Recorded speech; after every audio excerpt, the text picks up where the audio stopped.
Good morning, everybody. Happy Wednesday. Today I'm going to be answering all the questions I have so far from you guys about my cancer and anything to do with it. If anything I say upsets, bothers, or in any way offends anybody, that sucks for you. Sorry. I'm just going to say it how I saw it, felt it, everything like that. This is for all educational purposes. I'm going to educate you the best I can from my viewpoint with this type of cancer, since it is not as commonly seen. So I'm going to jump right in. The first question I have is, what type of cancer? I was diagnosed with stage 3 Hodgkin's lymphoma, which is a rare type of cancer. And if I remember correctly, it's a quickly progressing type, so it spreads faster through your body, which makes it a little more difficult to get rid of. When did you first know something wasn't right, and what gave you that clue?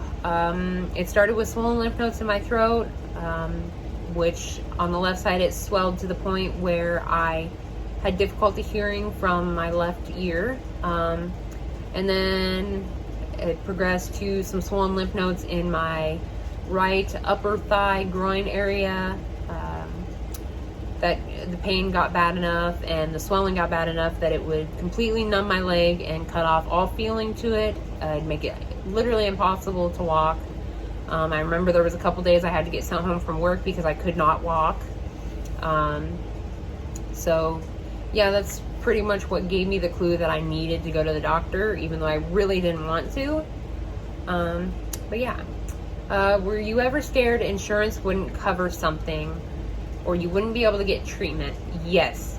At the beginning of my treatment, something got messed up with the insurance, and I got really scared because I thought I was going to have to pay out of pocket for the first 3 treatments because they said they weren't going to cover it. But things got fixed and it was able to cover it, and I'm really thankful that I had insurance to cover it. As far as getting the treatment, from day one I was worried because I naturally have an iron deficiency, so my hemoglobin has always been low, but it was even lower after I started treatment. And I remember there was one day I wasn't able to get treatment. I don't remember if it was because I had a low hemoglobin or my white cell count was too low. But yeah, I was always worried that I wouldn't be able to get treatment. What's the most important thing that came from this journey? For me personally, I'd have to say just take advantage of every day that you have. It's gonna sound cliche, but live in the moment. Tell those that you love them. Take photos, make memories, write people letters. If you want to go skydiving, go skydiving. Don't wait until your doctor says that you have like 2 weeks to live and then decide you're going to try and do everything you want to do. Just take advantage of the time you have now. Don't work your life away.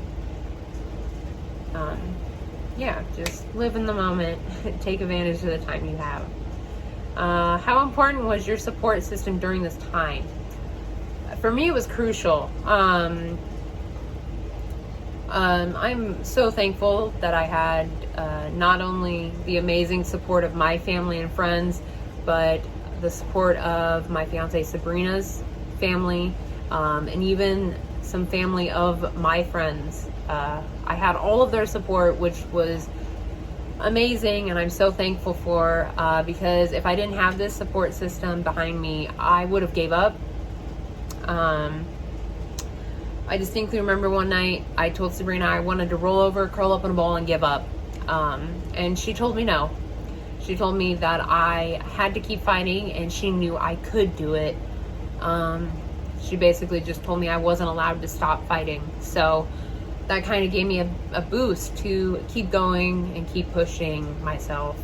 So I'm really thankful and everything for the support system that I had and still have. So yeah, was it ever a battle to not feel alone? At first, yes. Even though I had my family and my fiance and all my friends, I felt really alone simply because they didn't also have cancer, but It got easier with time. A big thing that helped was my Aunt Donna was fighting her fight against a different type of cancer at the same time. So it made it so much easier for me to feel like I had someone that was in the exact same shoes as me, just a different type of cancer. So yeah. What are the steps of a round of treatment? It gets a little fuzzy for me at one point because they give me Benadryl, which makes me really tired. But I will explain it the best I can. It starts out, I go in, check in, wait. They take me back. They get my weight, my blood pressure, my oxygen level. They ask me a bunch of questions about my medication, if anything's changed, and if anything's changed with anything else, like my address and stuff, and blah, blah, blah. And then my favorite chemo nurse will come in, Kathy, and she will put the needle in, like clean the area, and then put the needle in my port. And then they flush it, and basically that cleans it out and everything for when I go back to the treatment area. So then they take me back to the treatment area. Well, the doctor comes in to talk to me, and then I go back to the treatment area. And then they hook me up to the machine, which I named Harold. And then they give me the two different types of nausea. They give me one kind and then the other kind. And then they give me Tylenol and Benadryl. And the Benadryl makes me drowsy and, you know, a little fuzzy here and there on stuff. But I believe they give me 4 different types of chemo. 2 are in bags, and then 2 are in syringes. And one of the syringes has clear liquid and the other one has a red. And then they give me a 30-minute bag and then a 2-hour bag. And then when that's done, you know, they will flush my ports. They will take the needle out and they will put a bandage over it.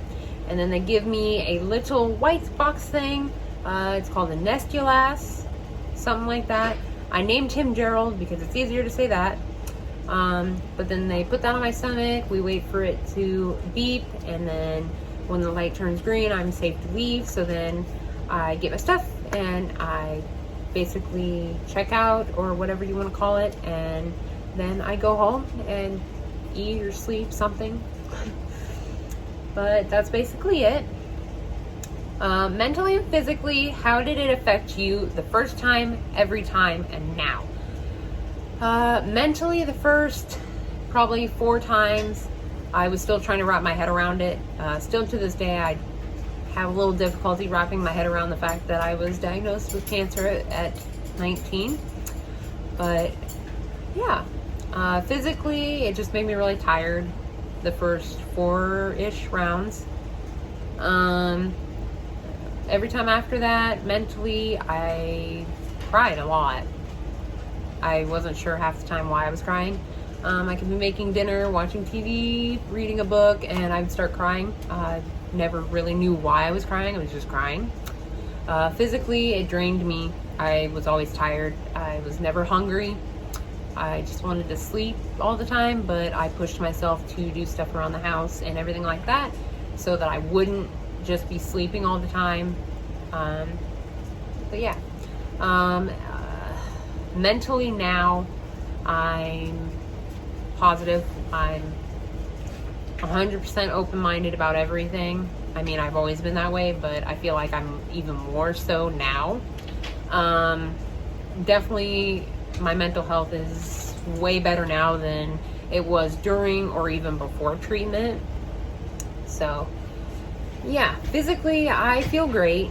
I have a heck of a lot more energy than I did during or even before treatment.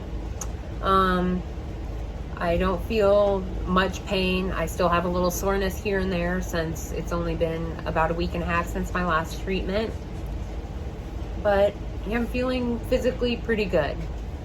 What's the most mentally challenging part of your journey so far? So far through all of it, I think it's just been accepting the fact that I had cancer, have cancer, whatever you want to say. Yeah, I don't think it wasn't until like my 6th or 7th round that I even fully accepted the fact that I had cancer. So yeah, it does mentally mess with you a lot. I think that was the most challenging part. Was it hard letting your hair go?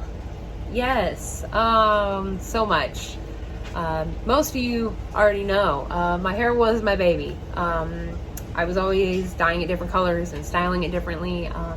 It was how I expressed myself, so it was really hard to watch it fall out and then eventually shave it off.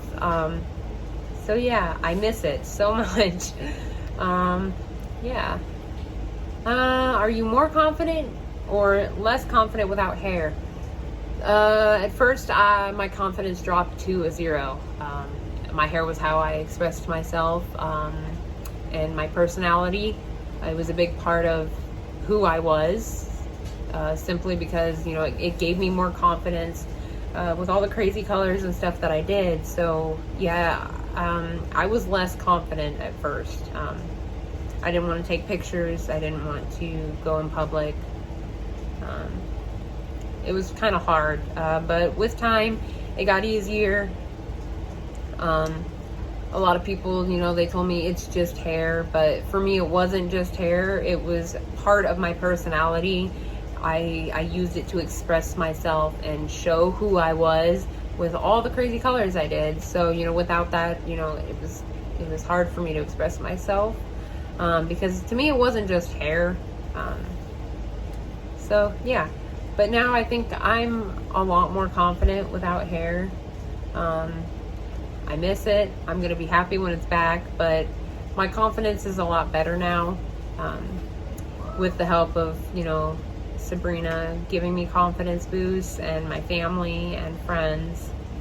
So yeah. What are some challenges you've come across with raising your son while fighting your battle? Everything. Just taking care of him in general got really hard sometimes.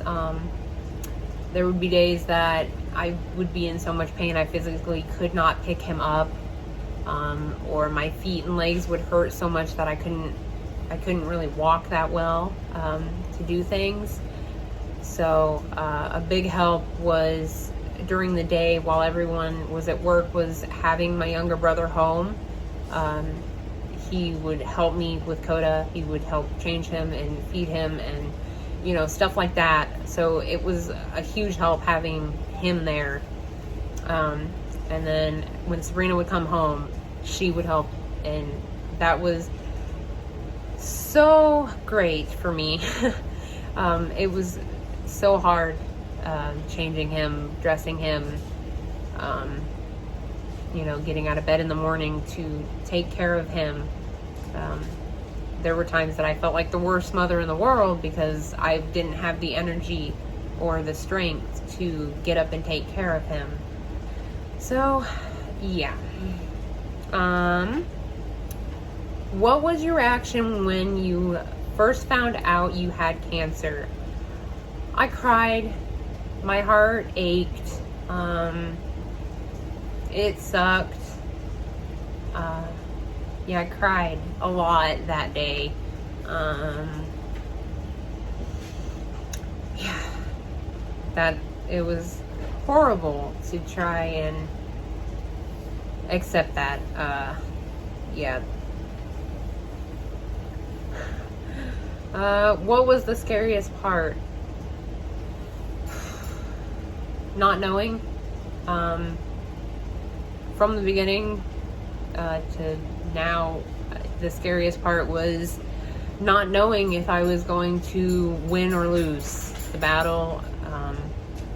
I didn't know if I was going to die or not. Yeah, that probably was the scariest part for me,